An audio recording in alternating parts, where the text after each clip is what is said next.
కోటి ఇళ్లకు ఉచిత విద్యుత్తును అందించేందుకు వీలుగా పీఎం సూర్యఘర్ ముఫ్త్ బిజ్లీ యోజన పథకాన్ని ప్రధాని నరేంద్ర మోదీ మంగళవారం ప్రకటించారు. సౌర విద్యుత్ వినియోగాన్ని మరింత విస్తరించి సామాన్యులకు కరెంటు ఛార్జీల భారం తగ్గించేలా ఈసారి బడ్జెట్లో కేంద్ర ఆర్థిక మంత్రి నిర్మలా సీతారామన్ కీలక ప్రకటన చేశారు. ఈ క్రమంలో కేంద్ర ప్రభుత్వం ఈ దశలో అడుగు ముందుకు వేసింది. ఇందులో భాగంగా ప్రధాని ఈ పథకాన్ని ప్రకటించారు.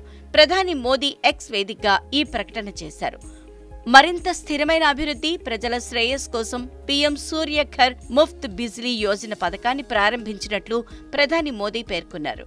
75,000 కోట్ల పెట్టుబడితో తీసుకువస్తున్న ఈ ప్రాజెక్టుతో ప్రతి నెల 300 యూనిట్ల వరకు ఉచిత విద్యుత్తును అందించి కోటి కుటుంబాల్లో వెలుగులు నింపాలని లక్ష్యంగా పెట్టుకున్నట్లు చెప్పారు.